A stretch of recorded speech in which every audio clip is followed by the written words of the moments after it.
We're talking now about an educational program that empowers young people, that gives them a different look at what the world is, at who we are, and what our problems are today. And I think that my play, A Last Dance for Sybil, since it deals with power, will engage the young minds in schools, colleges, and various other places, engage them, challenge them, and ask them to consider thinking a new thought about us as a people. We did wonderful things in the 20th century, as I've said before, but this is the 21st century, and we have to have a different approach in the 21st century than the one we had back in the 20th, particularly, once again, as it relates to our young people. What are they to make of the turmoil in the world today? What are they to make of the situation in which we, black Americans, find ourselves? How can we explain to them that in spite of the struggles led so magnificently by Martin Luther King, Malcolm X, Roy Wilkins, Whitney Young, Stokely Carmichael, and all the others, we still, in so many instances, find our people in dreadful situations. Too many of our young men, for example, wind up not in college, but in prison. What are we going to do about that? What will it require?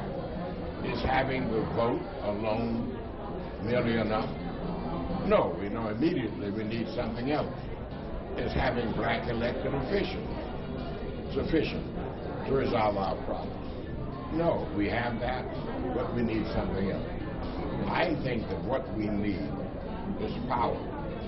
Power that we have access to already, but we don't know it.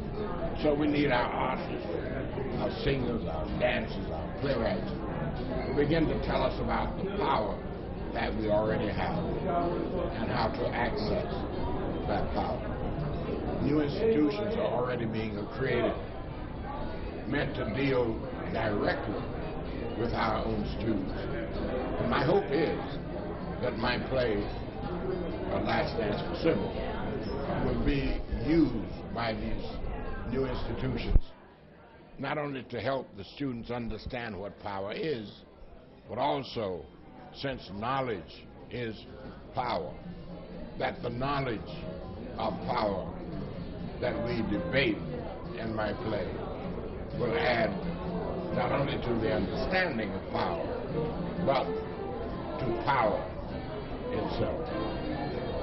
The times are parlous. Many strange things are happening in the world. Dreams we had have not yet been realized, not only here in the Caribbean, in Africa itself.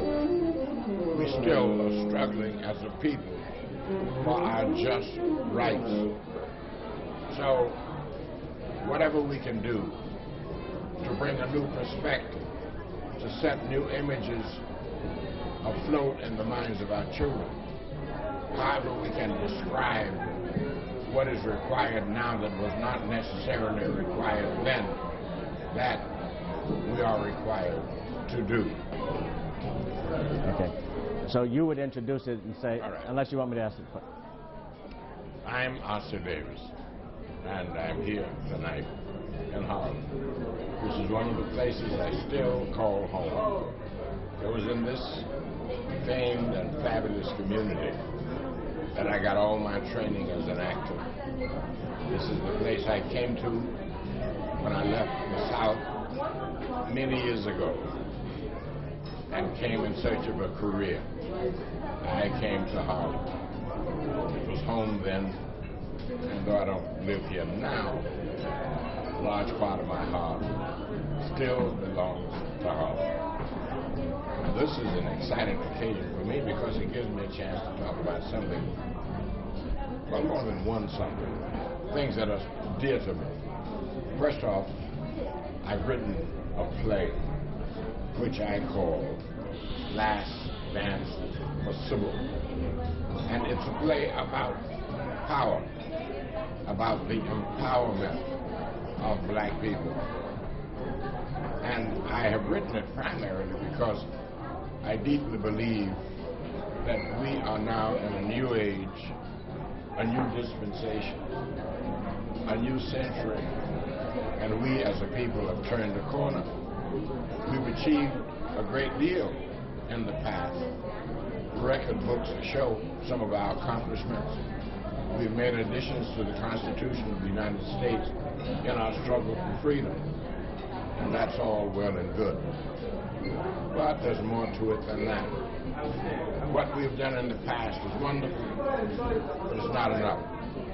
The struggle takes a new turn now. No longer are we engaged primarily in the struggle for freedom. The struggle now, in my opinion, is for equality. And though freedom depends upon our access to our rights, rights protected by the Constitution, equality will depend on our access to power. And we have no protection in the Constitution for our power. But power is something new to us as a people, something that we haven't had too much discussion about because we had so little of it. And the struggle for freedom took most of our time and most of our energy. But now, as I said before, things have changed. And we need to present to the people a new way of looking at our struggle and at ourselves. Particularly, do we need to present a new picture, a new image of ourselves to young people. And that's the second thing that excites me.